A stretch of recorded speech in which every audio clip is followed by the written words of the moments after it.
दिल्ली में शराब घोटाले का मामला इन दिनों देश भर में सुर्खियों में बना हुआ है और इस मामले में जब से मनीष सिसोदिया के बाद संजय सिंह की गिरफ्तारी हुई है, तभी से दिल्ली में सियासी पारा एक बार फिर चढ़ गया है। जहां विपक्ष केजरीवाल सरकार पर खुलकर निशाना साध रही है, तो वहीं आम आदमी पार्टी अब भी खुद को कट्टर ईमानदार बताते हुए इस पूरे मामले को बीजेपी की साजिश बता रही है।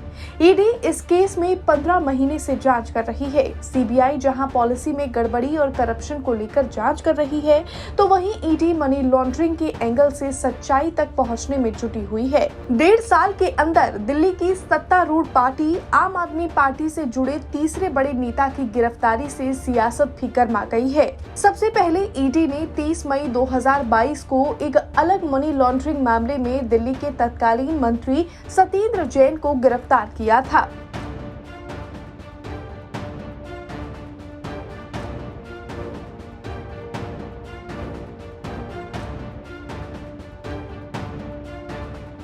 यहाँ आपको बता दें कि आम आदमी पार्टी के नेताओं पर शराब घोटाले में जांच की ये आज दिल्ली सरकार के सबसे बड़े अधिकारी की रिपोर्ट के बाद शुरू हुई।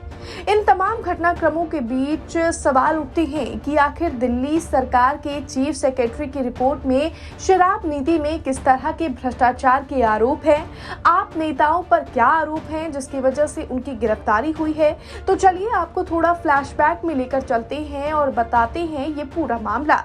दिल्ली सरकार ने 17 नवंबर 2021 को नई एक्साइज पॉलिसी लागू की थी। इसके बाद इस नीति में गड़बड़ियों की शिकायत आई और जांच शुरू हुई।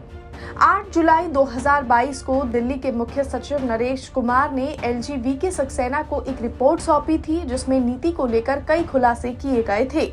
रिपोर्ट में डिप्टी सीएम मनीष सिसोदिया पर कई गंभीर आरोप लगाए गए थे। रिपोर्ट के आधार पर LGV सक्सेना ने सीबीआई जांच की सिफारिश की और 17 अगस्त 2022 को केस दर्ज किया गया। इसमें मनीष सिसोदिया और 3 पूर्व सरकारी अधिकारियों को आरोपी बनाया गया। इस मामले में पैसों की हेराफेरी भी हुई थी, इसीलिए ईडी ने मनी लॉन्ड्रिंग का केस भी दर्ज कर लिया। शराब नीति में चीफ सेक्रेटरी की रिपोर्ट में मनीष सिसोदिया पर भी कई गंभीर आरोप लगाए गए थे। मुख्य सचिव की रिपोर्ट में मनीष सिसोदिया पर कई गंभीर आरोप लगाए गए थे। उन पर गलत तरीके से नीति तैयार करने, बड़े कारोबारियों को अनुचित लाभ पहुंचाने और LG एवं कैबिनेट की मंजूरी लिए बिना ही नीति में अहम बदलाव करने जैसे संगीन आरोप लगे थे। अधिकारियों का कहना है कि अगर नीति लागू होने के बाद उसमें कोई बदलाव किए जाते हैं, तो पहले कैबिनेट के साथ उस पर चर्चा होती है और फिर फाइनल अप्रूवल के लिए इसे LG को भेजा जाता है। कैबिनेट और LG की जानकारी के बिना कोई भी बदलाव करना गैर कानूनी की श्रेणी में आता है, जो दिल्ली आयकर नियम 2010 और व्यावसायिक नियमों का लेन देन 1993 का उल्लंघन है। रिपोर्ट में कहा गया है कि कोरोना का बहाना बनाकर 144.36 करोड़ रुपए की लाइसेंस फीस माफ कर दी गई। रिपोर्ट में ये भी कहा गया कि सिसोदिया के निर्देश पर विदेशी शराब के दाम में बदलाव करके शराब कारोबारियों को अनुचित लाभ पहुंचाया और बियर पर लगने वाली 50 रुपए प्रति केस की राशि को भी हटा दिया, जिससे कारोबारियों को लाभ हुआ। रिपोर्ट का कहना है कि इस तरह के बदलाव करके आप सरकार ने शराब कारोबारियों को फायदा पहुंचाया, लेकिन रेवेन्यू से मिलने वाली रकम में कमी के कारण राज्य के सरकारी खजाने को नुकसान हुआ। रिपोर्ट के मुताबिक शराब की बिक्री में बढ़ोतरी के बावजूद रेवेन्यू में 37.51% की कमी आई। मनीष सिसोदिया पर यह भी आरोप है कि आबकारी विभाग ने एयरपोर्ट जोन में लाइसेंस धारियों को 30 करोड़ रुपए वापस कर दिया, जो जब्त होने थे।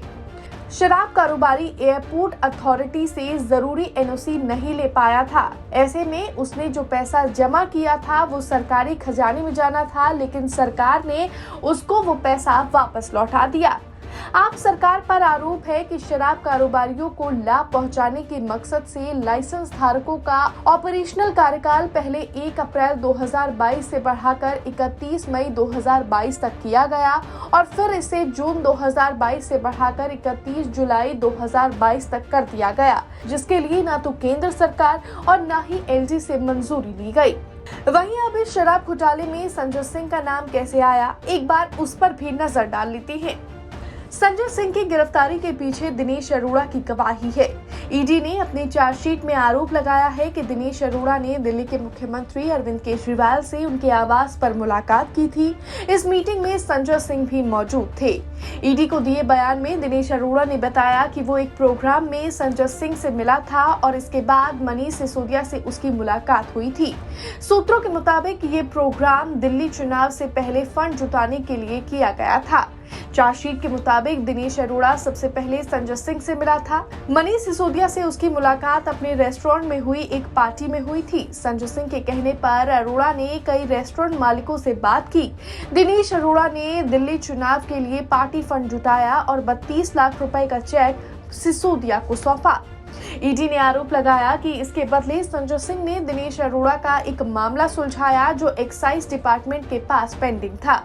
चार्जशीट के मुताबिक दिनेश अरोड़ा ने बताया कि सार्थक फ्लेक्स के retail license hold Amit Arora ने उन्हें और करमबीर को सार्थक फ्लेक्स के जॉइंट वेंचर में पार्टनर बनने को कहा था।